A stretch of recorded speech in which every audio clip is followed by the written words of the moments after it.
Blessings, everybody. Welcome to another live episode of the A1 Review Show.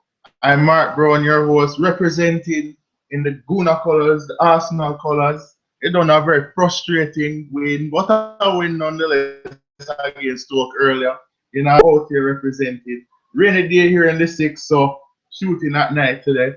Today, we're going to look into a bevy of topics. We're going to look into OMI and his Billboard success. He got named Billboard Song of the Summer. We're going to look at the Reggae Boyz, speaking of frustrating wins against Nicaragua in World Cup qualifying. But we're going to start this thing off. Excuse that is again technical stuff. But yeah, so let's start off with this spot.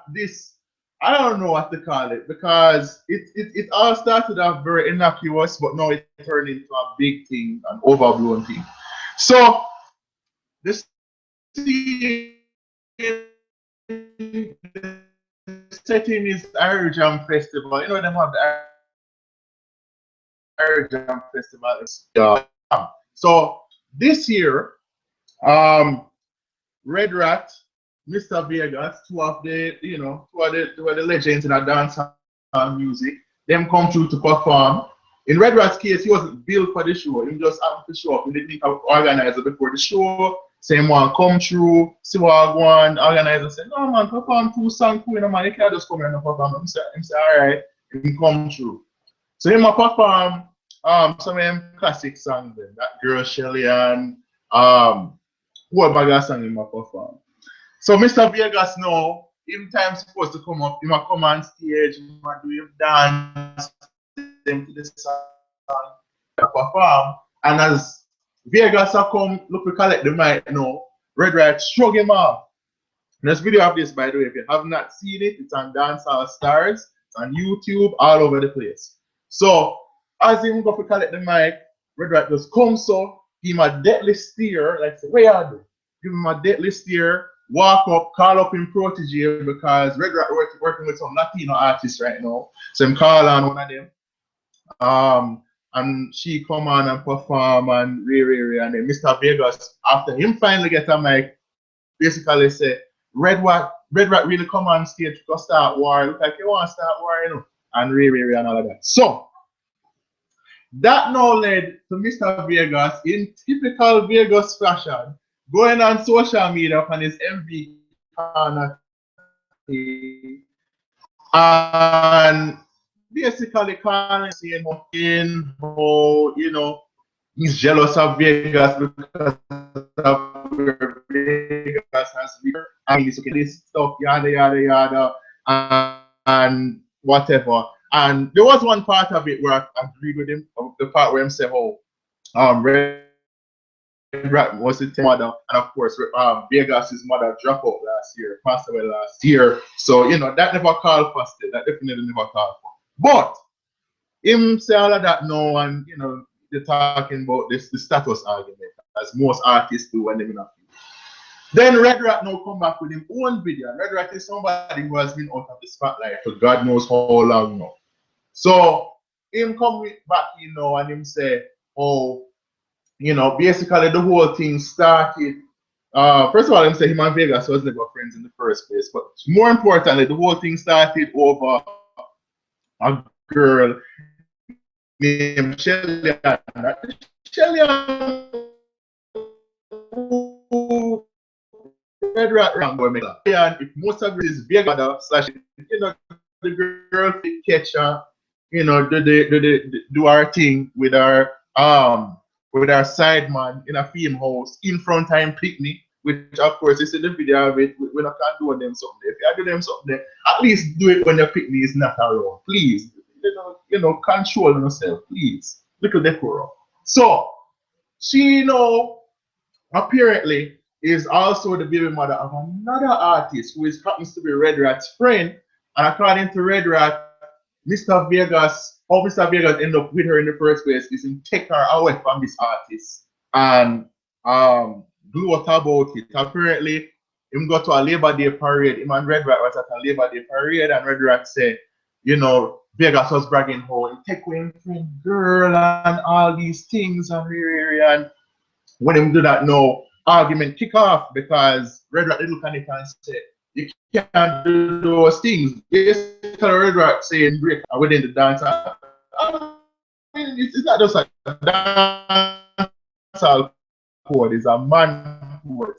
You know, about them shimmers and to a friend of somebody do them thing there. You understand? So argument must kick off, and from then that is when the issues start between them and thing. And then Red Rat now come and say how, call up make a very good point about Vegas when I say how Vegas him love to do this thing where him talk about oh we must have unity in the music, we must have togetherness in the music and all of this thing. Yet him is the same one who always starting argument with every single artist in the music business. We can go down the list.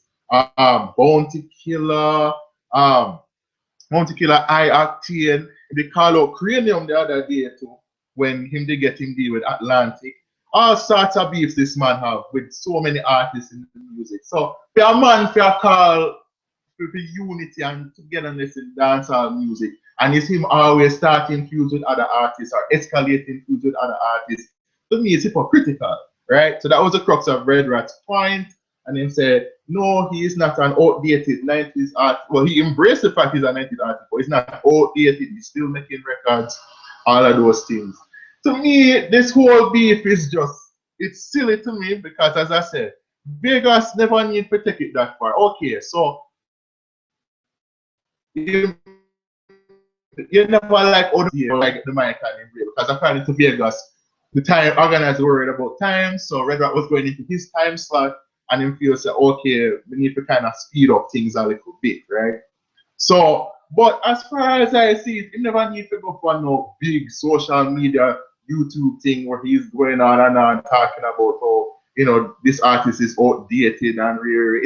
He sounds so repetitive. And it's kind of the same thing he did with Bounty, talking about how Bounty is outdated and, all these kind of things, how much money him have, rare. Vegas' arguments are getting predictable. I personally call him the Jose Mourinho of dancehall because you can literally predict what will come out of this man's mouth as far as his arguments are concerned. It's so plain, it's so boring, so repetitive, loves regurgitating the same stuff over and over again. It's boring, right? So to me, you never need to make a big deal out of it and like that and all these things. But I understand what I'm saying with the whole insult, but at the same time, it's all much ado about nothing. And at the same time, still, you have to know all the things set up still. Because Red Rat, him come through, this is a rare performance for him on a big show, because we haven't really seen him around. And he might get him forward, he might get him, the crowd well into him because the crowd really love this performance. Stop trying to take the man shine, let the man finish out anything and then come on. I mean, to me, Vegas just needs to stop with this whole, too much war thing with him, too much drama with him. I don't know why him keep attracting drama. I don't know why it is. You know what I mean? So him just need to easy himself one time. And with Red Rat, I mean, if I were him, I wouldn't even give this the peace of mind. I addressed it in that one video if I were him, and I'll move on. That's how we look at it. It was a bunch of nonsense as far as I'm concerned. So anyway, the artist who has been running the summer and really the year, if you're talking about Jamaican musicians, and that is OMI. So y'all remember OMI, of course, did bust 3 or 4 years ago with his hit song Cheerleader. That was a really good song, I mean, the video was hot. Everybody was talking about him being the future of Jamaican music and them things there. And it was a really good song. Problem was, the world didn't really catch up to it like how we and the region they catch up to it, right? So at that point, it was going good, but it was kind of stalling. And then all of a sudden now, this German producer, Felix John, must have bucked up on it through a friend, through I think it was his girlfriend or something like that. Bucked up on the song, said he want to, fine tune it and like international flavor to it. And boy, did he! It's booming. For the better part of 2 months, it has been the top of the Billboard charts because it had a little house flavor, a little bit of pop to it, and mix it with a little bit of Jamaican influence that it has, and put it all together, and people love it. The world love it. I go to the gym 4 times a week. I hear it every single game I go to the gym. I hear it all the time when we go on the road up here. It is the hottest song of the summer, and Billboard recognized it, and it was historic because he was the first Jamaican artist to top the Billboard charts in 9 years. And I think Jamaican media makes too much of a deal of what artists do or do not do on Billboard charts, or do or do not do on certain American charts, because everybody still looks at America as the mecca of music. And in some ways that is, you have a big market for music, which has helped our product grow and the music grow in a sense. So, but how he has dominated Billboard, first of all, songs like that don't normally have a long shelf life, but for it to be resurrected like this, and for it to basically dominate the whole year and rise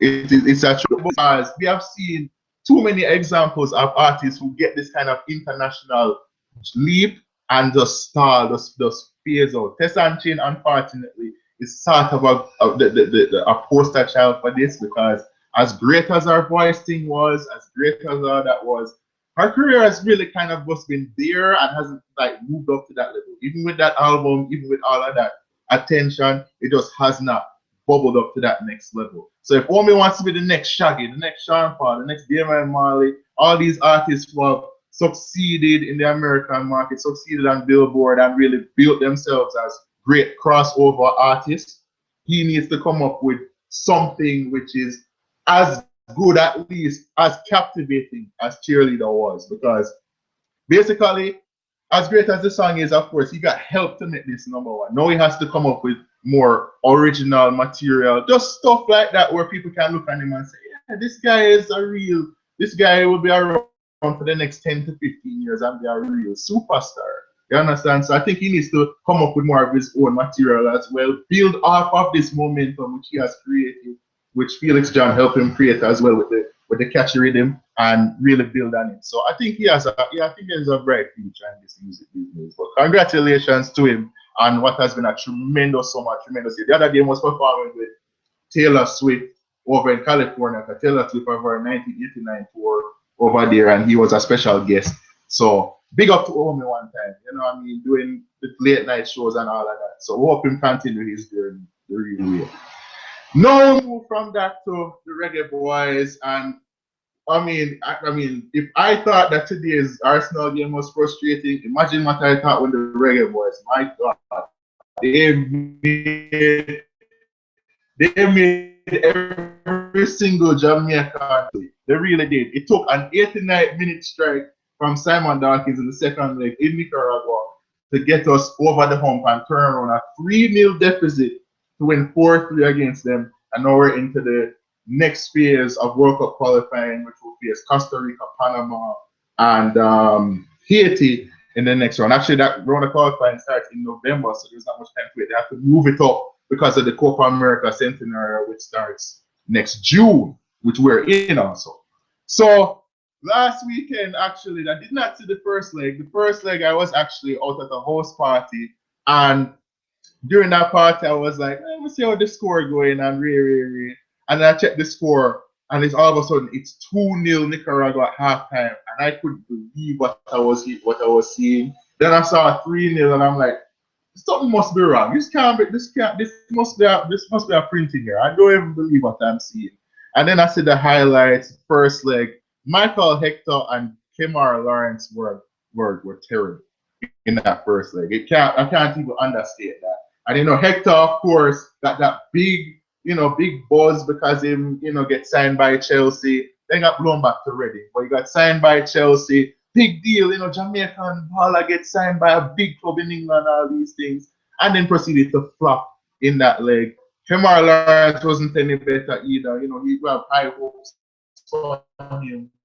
And he had the handball, and the first goal was non-existent on the second round and scored the second goal. And then the third goal, I don't know what Hector was thinking he was Lionel Messi dribbling out of his own box or out of his own side of the field, gets caught in possession, and then walk down, score the third goal. Now, credit to us for showing some resilience and scoring the 2 goals necessary to at least make this a contest. But it was a miserable first leg. I couldn't believe what I was seeing. So then now the second leg comes out. Start out really well, score in the first 15 minutes. Darren Matters, who is finally starting to show some form for the national team since, had the good Caribbean Cup, good Gold Cup. I know, he scored, I think, in 4 consecutive matches now. So he ties up the time. We should have scored 2 or 3 more within the first half hour. Then Nicaragua start to get a little comfortable, push us back. They should have scored twice. They hit the post once, and they had a glorious chance for the half, which their player scuffed when he was one-on-one with the keeper. So Nicaragua basically, control it. Jamaica start playing this long ball foolishness. Like there are fighting relegation in the English Premier League with all these long balls up top, and it was ridiculous to watch and all of that. And then finally, off a throw-in, off a field clearance, Simon Dawkins half volleys the ball into the net, rescues us from total embarrassment, and sends us to the next round. Because anyhow we had lost this tie after what we did in the summer, the Copa America, going to the finals of the Gold Cup for the very first time, it really would have been a huge setback if we had lost this time. So I'm glad that they showed the resilience to come back from that deficit and win and go on. Now, what does the future hold for this team? I don't know. There are still some things that need to be addressed. The defense, which was really our rock during the Gold Cup, what we build off of to help us go so far, I think some things need to be addressed with that. Because Alvas Paul, who of course got dismissed from the team during the Gold Cup because of him come back into the squad and thing now. So the chemistry here. And then Michael Hector, I've never been him. I know he's still technically new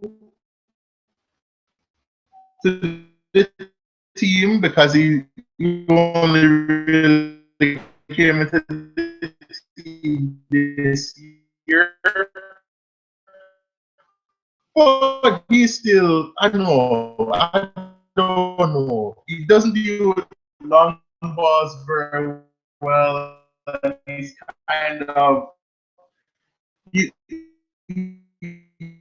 kind of looks like he's on the ball.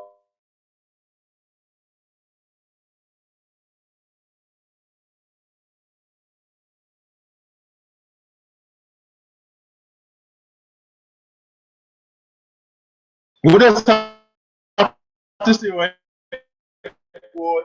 I do like our chances of getting out of that group, even though we have struggled against Costa Rica, we have struggled against Panama. I think we can return a couple more English-based players. Jason Function's game from going us getting back to that confidence level of this summer when the Gold Cup. To me, that is how we are going to have any chance of going to Russia. So, let's see what happens. So yeah, a couple of notes. Shout out to Futa Hype. He had a minor stroke the other day on Wednesday. And he said his face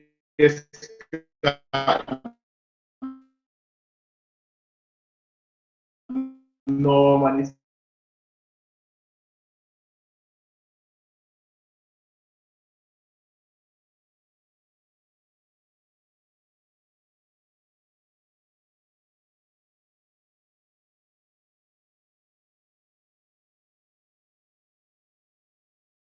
I'll give it a check and see what happens. So yeah, that is another episode of the 876 Forum on Review Show. Again, leave your comments, leave your thoughts wherever, whether it be on our YouTube page, Facebook page, Twitter page. Check out the revamped website now, kind of make it a little simpler for you because, you know, the old version was really good, but, you know, it would take a while to load. And when you say, we as Jamaican people, not necessarily patient when it comes to those things, you know what I mean? Because we want, you know, anybody, when I'm trying to load and log on to any website, they don't want to take no 10, 15 seconds away for nothing. You understand? So check out the revamped website. We also have a new feature coming on that website, 876 Top 10, where you see your top 10 videos of the week. That is coming very soon, and some other new features, as we're always trying to advance the thing one step further each and every time so that people will stay tuned. So we'll see you next time. Peace out. Shout out to my team once again. Hopefully we can break the Chelsea curse next weekend. So we'll see you. Peace out.